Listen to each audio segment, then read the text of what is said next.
Hello ನನ್ನ ಪ್ರಿಯ ಸ್ನೇಹಿತರೆ, ಇವತ್ತಿನ ಟಾಪಿಕ್ ಒಂದು ನಂಬಿಕೆ ದ್ರೋಹ.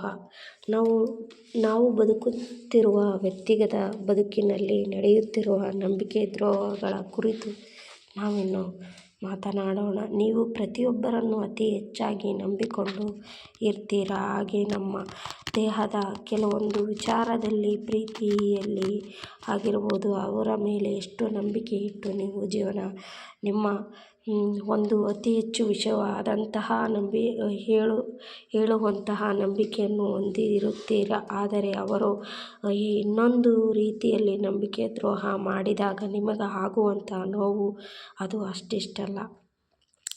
ಆಗ ನೀವು ಅವರ ನಿಮ್ಮ ಜೀವನದ ಒಂದು ಅರ್ಧ ಭಾಗವನ್ನೇ ಅವರಿಗೆ ಹಂಚಿಕೊಂಡಿರುತ್ತೀರಾ. ಆದರೆ ಅವರು ನಿಮಗೆ ದ್ರೋಹ ಮಾಡಿದಾಗ ನಿಮಗಾಗುವಂಥ ನೋವು ಎಷ್ಟು ನೋವು ಪಡ್ತೀರಾ, ಎಷ್ಟು ಅಸಹನೆ ಆಗುತ್ತೆ, ಎಷ್ಟು ಕುಗ್ಗುತ್ತೀರಾ ಅನ್ನೋದು ಅದು ನಿಮಗೆ ಬಿಟ್ಟರೆ ಅದು ಅನುಭವಿಸುವುದವರಿಗೆ ಗೊತ್ತು ಮಾತ್ರ. ಅದು ಇನ್ನೊಬ್ಬರಿಗೆ ಗೊತ್ತಾಗಲು ಸಾಧ್ಯವಿಲ್ಲ. ಅವರಿಗೆ ಇನ್ನೊಬ್ಬರು ಮಾಡಿದಾಗ ಅವರಿಗೆ ಮಾತ್ರ ಅವರಿಗೆ ಅರ್ಥವಾಗುತ್ತೆ. ಅಲ್ಲಿವರೆಗೂ ಅವರಿಗೆ ಅರ್ಥವಾಗುವುದಿಲ್ಲ.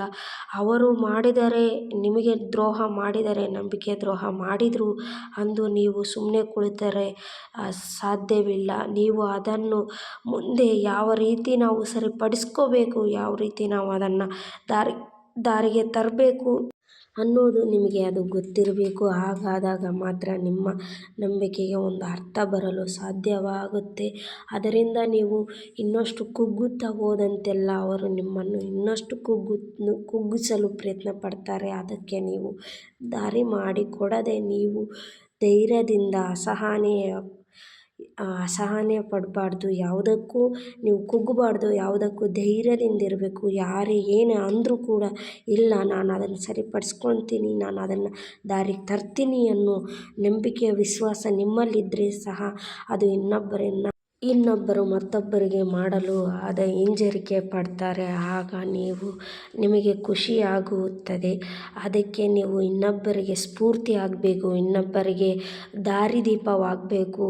ಅವರು ಇನ್ನೊಬ್ಬರಿಂದ ಅವರು ಮೋಸ ಹೋದಾಗ ಅವರಿಗೆ ಈ ಥರ ನೀವು ತಿಳುವಳಿಕೆ ಹೇಳಿದಾಗ ಅವರಿಗೆ ಖುಷಿಯಾಗಿ ಅವರು ಅದೇ ರೀತಿಯಲ್ಲಿ ಜೀವನ ಸರಿಪಡಿಸಿಕೊಂಡಾಗ ನಿಮ್ಮ ಜೀವನ ಸುಖಮಯವಾಗಿರುತ್ತೆ. ನಂಬಿಕೆ ಯಾರಿಂದಲೂ ಮೋಸ ಹೋಗಬೇಡಿ, ಯಾರಿಗೆ ಅತಿ ಹೆಚ್ಚಾಗಿ ನಂಬಕ್ಕೆ ಹೋಗಬೇಡಿ. ಅದೇ ನಿಮಗೆ ಮುಳ್ಳುವಾಗುವಂತಹ ಚಾನ್ಸಸ್ಸು ಜಾಸ್ತಿ ಇರುತ್ತೆ. ನಂಬಿಕೆ ದ್ರೋಹ ಎಂದರೆ ಬೇರೆಯವರು ಮಾಡುವಂಥ ಮೋಸ ಅಲ್ಲ, ನಮ್ಮವರೇ ನಮಗೆ ಮಾಡುವಂಥ ನಂಬಿಕೆ ದ್ರೋಹ. ಅದು ಮಾಡಿದಾಗ ನಮಗೆ ಎಷ್ಟು ನೋವು ಕೊಡುತ್ತೋ ಅದು ಅಷ್ಟೇ ಕುಗ್ಗುವ ಮನಸ್ಥಿತಿಯಾಗಿ ತುಂಬ ಆಲೋಚನೆಗೆ ಕೆಟ್ಟ ದಾರಿಯನ್ನು ಹಿಡಿದುಕೊಂಡು ಹೋಗುತ್ತೆ. ಆ ದಾರಿಗೆ ನೀವು ಮಾಡಿಕೊಡದೆ, ನೀವು ಯಾವುದಕ್ಕೂ ಅಂಜದೆ ಕುಗ್ಗದೆ ಧೈರ್ಯದಿಂದ ನೀವು ಮುಂದೆ ಜೀವನವನ್ನು ನೋಡಿ ಅದನ್ನು ಸರಿಪಡಿಸಿಕೊಳ್ಳೋಕ್ಕೆ ಪ್ರಯತ್ನ ಪಡಿ ಎಂದು ನನ್ನ ಮಾತುಗಳನ್ನು ಮುಗಿಸಿ ಇವತ್ತಿನ ವಿಡಿಯೋವನ್ನು ಇಲ್ಲಿಗೆ ಎಂಡು ಮಾಡುವ ಸಮಯ ಬಂತು. ಓಕೆನಾ? ಇವತ್ತಿನ ವಿಡಿಯೋ ನಿಮಗೆ ಇಷ್ಟವಾದಲ್ಲಿ like, share and comment, subscribe, share ಮಾಡಿ ಅಂತ ಕೇಳಿಕೊಂಡು ಇವತ್ತಿನ ವಿಡಿಯೋ ಮುಗಿಸ್ತಾ ಇದ್ದೀನಿ. ಟೇಕ್ ಕೇರ್, ಬಾಯ್ ಬಾಯ್, ಧನ್ಯವಾದಗಳು.